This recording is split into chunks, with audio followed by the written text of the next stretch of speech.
নমস্কার, ভক্তি চ্যানেলে আপনাদেরকে স্বাগত। আগামীকাল শুভ অক্ষয় তৃতীয়া, 16ই বৈশাখ 1432, 30শে এপ্রিল 2025।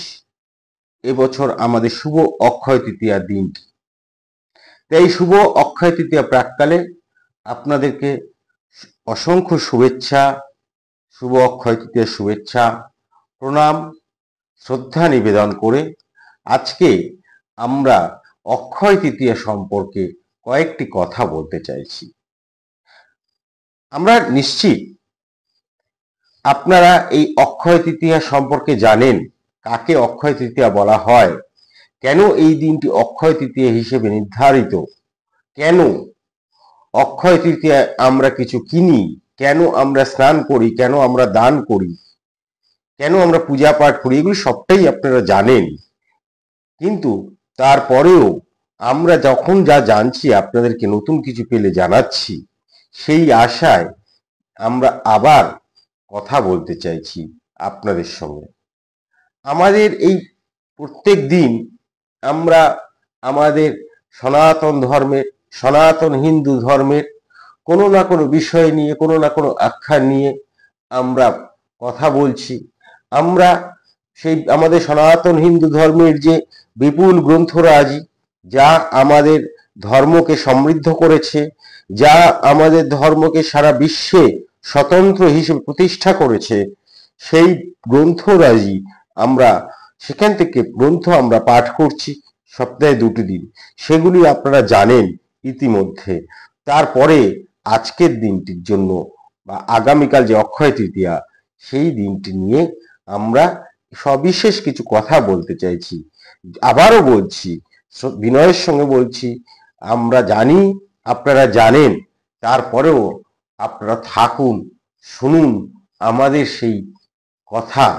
আর পারলে আমাদের চ্যানেলটি সাবস্ক্রাইব করে দিন, কেননা প্রত্যেক দিন আমরা যে সনাতনী হিন্দু ধর্ম নিয়ে কোনো না কোনো কথা বলছি, কোনো না কোনো আখ্যান আমরা বলছি, শোনাচ্ছি, আমরা গ্রন্থরাজি পাঠ করছি, তা যদি আপনারা নিয়মিত তার নোটিফিকেশন পেতে চান, তাহলে আপনি আমাদের চ্যানেলটি সাবস্ক্রাইব করুন এবং আমাদের পাশে থাকুন। এটুকুই আমরা চাইছি, তাতেই আমরা উৎসাহিত হব এবং আপনাদের উৎসাহই আমাদের পাথেয়। তাহলে চলুন আজকে আমরা অক্ষয় তৃতীয়া নিয়ে 2-4টি কথা বলি।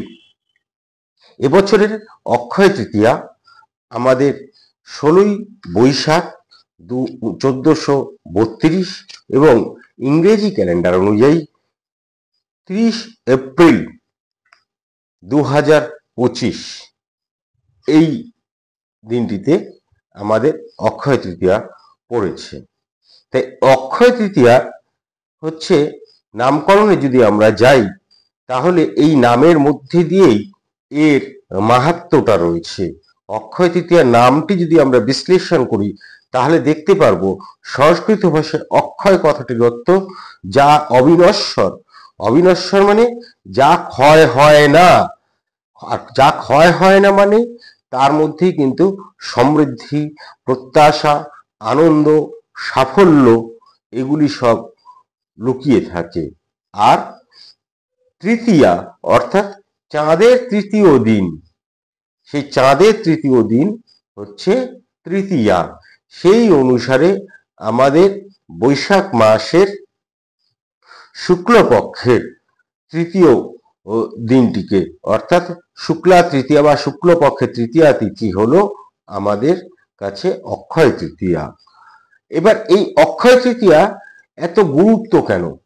আমাদের হিন্দু ধর্মে, আমাদের সনাতনী ধর্মে এই দিনটিতে এই একই দিনে মানে খুব কাকতালীয় ভাবে এই একই দিনে অসংখ্য ঘটনা ঘটেছে, যার জন্য এই দিনটি আমাদের কাছে খুব পুণ্যবান একটি হিন্দু ধর্মের এক ঐতিহাসিক দিন। আমাদের এই দিনটি, তার কারণ হচ্ছে এই শুভ দিনে বিষ্ণু যে 10 অবতার, সেই 10 অবতারের ষষ্ঠ অবতার পরশুরাম এই আজকের দিনেই জন্ম নিচ্ছিলেন। তাহলে বুঝতে পারছেন এই দিনটি কতটি শুভ, যে স্বয়ং ভগবান পরশুরামের অবতারের রূপ ধরে আমাদের কাছে এসেছিলেন। আর এই জন্য অনেকেই আজকের দিনটি, এই অক্ষয় তৃতীয়ার দিনটি পরশুরাম জয়ন্তী হিসেবে পালন করে। আর বেদব্যাস ঘটনাচক্রে, এই বেদব্যাস হচ্ছে, ব্যাসদেব হচ্ছে পরশুরামেরই পুত্র। এই বেদব্যাস আজকের দিনেই গণেশের সঙ্গে লেখা শুরু করেছিলেন মহাভারত। তিনি বলেছিলেন, গণেশ লিখেছিলেন, এটা বলা হয়। তা আজকের দিনে এইটি লেখা শুরু হয়েছিল। আর গঙ্গা ছাড়া কিন্তু আমরা নিজেদেরকে, দেবী গঙ্গা দেবীকে ছাড়া কিন্তু আমরা নিজেদেরকে কল্পনাই করতে পারি না। আজকে দেখুন আমাদের ভারতবর্ষের প্রসিদ্ধ নগরগুলো যেগুলি আছে সেগুলি সব গঙ্গা তীরবর্তী। বিশ্বেশ্বরের আবাসভূমি কাশীধাম, সেই কাশী গঙ্গা তীরেই অবস্থিত। আমাদের প্রয়াগ, সে তাও গঙ্গাকে কেন্দ্র করে। গঙ্গা ছাড়া আরো বহু তীর্থক্ষেত্র, বহু আধুনিক নগর গঙ্গাকে কেন্দ্র করে।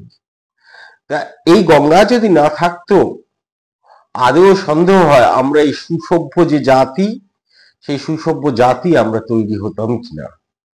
তাই আজকের দিনেই, অর্থাৎ এই অক্ষয় তৃতীয়ার দিনেই রাজা ভগীরথ গঙ্গা দেবীকে মর্তে নিয়ে এসেছিলেন। আর আরো একটি ঘটনা যা আজকের দিনে ঘটেছিল, সেটা হচ্ছে নতুন যুগের সূচনা হয়েছিল। কোন যুগ? এই দিনই সত্য যুগ শেষ হয়ে ত্রেতা যুগের সূচনা হয়েছিল। অর্থাৎ আমরা আরো কিছুটা নিজেদেরকে এগিয়ে নিয়েছিলাম না পিছিয়ে নিয়েছিলাম বুঝতে পারি না। তার কারণ দুটি যুগের দুটি আলাদা আলাদা মাহাত্ম্য রয়েছে। তা আমরা আরো কিছুটা এগিয়ে নিয়ে গিয়েছিলাম, সময় কিছুটা এগিয়ে গিয়েছিল আজকের দিনেই। আর আরেকটি কারণে আমরা, যে কারণে আমরা আজকের দিনটা বিশেষ করে ধন সম্পদ একটু সংগ্রহ করার চেষ্টা করি, একটু নিজেদেরকে সমৃদ্ধ করার চেষ্টা করি, তার কারণ হচ্ছে এই কুবেরদের তপস্যায় তুষ্ট হয়ে এই আজকের দিনেই, এই বৈশাখী শুক্ল পক্ষে তৃতীয়ার এই আজকের দিনেই মহাদেব তাকে অতুল ঐশ্বর্য প্রদান করেন। আর কুবের এই দিন লক্ষ্মী লাভ করেছিলেন। আর তাই জন্য অনেকেই আজকের দিনে বৈভব লক্ষ্মীর পূজা করে থাকেন। আপনারাও করুন, সম্ভব হলে বাড়িতে বৈভব লক্ষ্মীর পুজো না করুন রীতি অনুযায়ী। রীতি অনুযায়ী না পারলে আজকের দিনে লক্ষ্মী গণেশ প্রতিষ্ঠা করুন, গৃহে পুজো করুন, অবশ্যই মঙ্গল হবে। তবে আজকে যে পুজো যে কোনো দিনই করা যায়, পুজোয় তো মঙ্গলদায়ক। আর এর বাইরে আমরা কিছু কিছু আজকের দিনে কিছু কিছু রীতি বা কিছু কিছু সংস্কার আমরা দেখতে পাই। তার মধ্যে অন্যতম হচ্ছে এই আজকের দিনে জগন্নাথ দেবের রথযাত্রা উপলক্ষে রথ নির্মাণ শুরু হয়, পুরীতে আজকে শুরু হচ্ছে। আর এই অক্ষয় তৃতীয়ায় চন্দন যাত্রা উৎসব, এইটি হচ্ছে শ্রীধাম নবদ্বীপে শ্রী শ্রী গৌরাঙ্গ প্রভুর চন্দন যাত্রা উৎসব শুরু হয়। এটি পুরীতেও পালন করা হয়। পুরী ধামে এই 21 দিন ধরে এই চন্দন যাত্রা উৎসব পালন করা হয়। আর আমাদের নবদ্বীপ ধামেও এই যাত্রা উৎসবের সূচনা হয়। এছাড়াও আমরা কলকাতার বাগবাজারের গৌড়ীয় মঠে এবং অন্যান্য যে সকল গৌড়ীয় শাখা রয়েছে সেখানে এই 21 দিন ধরে চন্দন যাত্রা উৎসব পালন করা হয়। আপনারা চাইলে এই সময় এই উৎসবে যোগদান করতে পারেন, খুবই ভালো লাগবে। হ্যাঁ, যারা কলকাতায় থাকেন তারা বাগবাজার চলে যেতে পারেন, এবং বিভিন্ন যে সকল আমাদের বৈষ্ণব মন্দির রয়েছে সেখানেও কোথাও কোথাও এই উৎসব পালন করা হয়। আর যদি পুরীতে যেতে পারেন তাহলে তো পুরী বা নবদ্বীপ ধামে, তাহলে তো আপনারা একটি বিরল মুহূর্তের সাক্ষী হতে পারবেন। তা এই গেল আজকের দিনের এই মাহাত্ম্য।